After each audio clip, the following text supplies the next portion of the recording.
Hi viewers, welcome to mister வேக் channel. நான்கள் வேக். இன்னைக்கு வீடியோவில் ரெயிலுங்கிற தமிழ் படத்தோட ரிவ்யூ தான் பார்க்க போகிறோம். அதுக்கு முடியும் சில சப்ஸ்கிரைப் பண்ணலையா?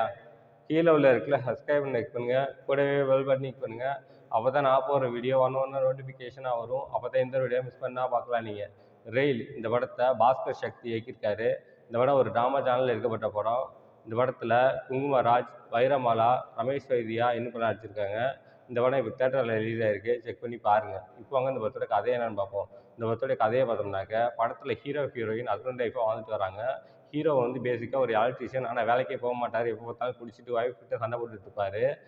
ஹீரோ இருக்கிற வீட்டுக்கு எய்த்த வீட்டில் ஒரு வடக்கன் குடி இருப்பான். அவனை பார்த்தாலே ஹீரோவுக்கு பிடிக்காது. ஏன்னாக்கா அவன் டெய்லி வேலைக்கு போயிட்டு வரான். அதனாலே ஹீரோவுக்கு வந்து அவனை பிடிக்கவே பிடிக்காது. ஒரு நாள் ஹீரோயின் 2 பேரும் சண்டை போட்டுட்டு இருக்காங்க. அடிதடி சண்டை நடக்குது. அப்போ வடக்கன் வந்து தடுக்க வரப்போ ஹீரோவை அடிச்சிடுறான். ஹீரோவை அடித்த உடனே ஹீரோவுக்கு வந்து அவமானம் தாங்க முடியாமல் ஹீரோவும் அவரோட ஃப்ரெண்ட் ரமேஷ் வைத்தியாவும் சேர்ந்து வடக்கனை போட்டு தள்ளிடலான்னு முடிவு பண்ணுறாங்க. இதுக்கப்புறம் இவங்க 2 பேரும் சேர்ந்து வடக்கனை போட்டு தள்ளாங்களா இல்லையா? இதுக்கப்புறம் நடந்த சுவாரஸ்யமான விஷயங்கள் தான் படத்தோட மொத்த கதையே. இந்த படத்தோட ரன் டைம் பார்த்தோம்னாக்கா 2 ஹவர்ஸ் ஓடுது. இந்த படம் வந்து ஃபஸ்ட்டு வடக்கன் தான் வச்சுருந்தாங்க. அப்புறம் சென்சாரில் பிரச்சனை வந்ததுனால ரெயில்னு மாற்றிட்டாங்க. இந்த படம் பார்க்கறதுக்கு முன்னாடி போஸ்டர் பார்த்தோம்னாக்கா ஒரு வில்லேஜ் லுக்கில் ஒரு போஸ்டர் இருந்துச்சு. பொதுவாகவே வில்லேஜ் படம்னாக்கா நிறைய காமெடி இருக்கும். அதனால் இந்த படத்துலேயும் நிறைய காமெடி இருக்குன்னு சொல்லிட்டு எக்ஸ்பெக்ட் பண்ணி தான் இந்த படத்துக்கு போய் பார்த்தேன்.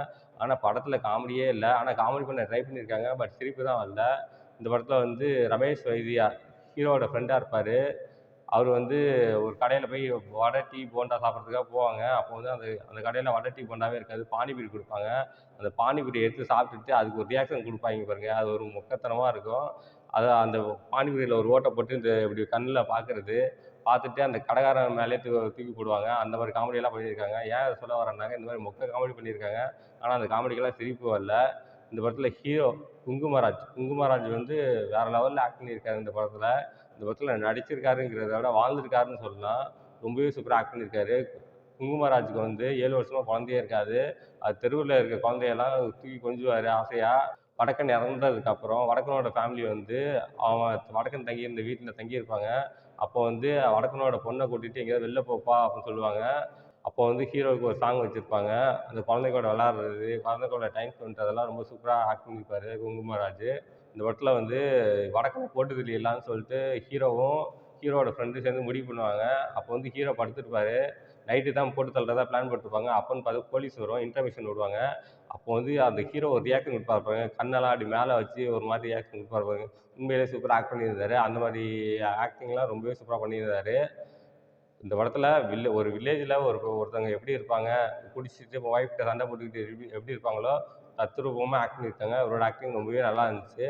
அடுத்து ஹீரோயினான வைரமாலா வந்து ஒரு வில்லேஜ் கேர்ள் எப்படி இருப்பாங்க, அவங்க ஹஸ்பண்ட் கூட எப்படி சண்டை போடுவாங்க, அங்கே உள்ளவங்களோட day to day life activities என்ன, அதெல்லாம் பார்க்கும்போது ரொம்பவே சூப்பராக ஆக்ட் பண்ணியிருந்தாங்க. அவங்களோட ஆக்டிங் ரொம்ப நல்லா இருந்துச்சு. அடுத்து ரமேஷ் வைத்தியா ஹீரோவோட ஃப்ரெண்டாக ஆக்ட் பண்ணியிருப்பார். நிறையா காமெடி பண்ண ட்ரை பண்ணுவார். பட் சிரிப்பு வரல. பட் இருந்தாலும் அவரோட ஆக்டிங் ரொம்பவே நல்லா இருந்துச்சு. ஹீரோவுக்கு ஒரு சப்போர்ட்டிவாக ஆக்ட் பண்ணியிருப்பார். அவரோட ஆக்டிங் ரொம்ப நல்லா இருந்துச்சு. மொத்தத்தில் இந்த படம் பார்க்கலாமா வேணாமா அப்படின்னாக்க இது ஒரு மொக்க படம் தாங்க. இந்த படம் வந்து தேட்டரில் பார்க்க சஜஸ்ட் பண்ண மாட்டேன். ஓடிடியில் வந்தாக்க ஒன் டைம் பார்க்கலாம். இந்த படம் வந்து 2 ஹவர்ஸ் வருது. ஃபர்ஸ்ட் ஹாஃப் போர், செகண்ட் ஹாஃப் போர். மொத்தத்தில் இந்த படம் எப்படி இருக்குன்னா, இது ஒரு மொக்க படம். இந்த படத்துக்கு என்னோட மார்க் 5க்கு 1.5 தருவேன். இந்த படத்தில் எந்த விதமான அடல் கண்டென்ட்டும் இல்லை. எல்லோரும் ஃபேமிலியோட என்ஜாய் பண்ணலாம்.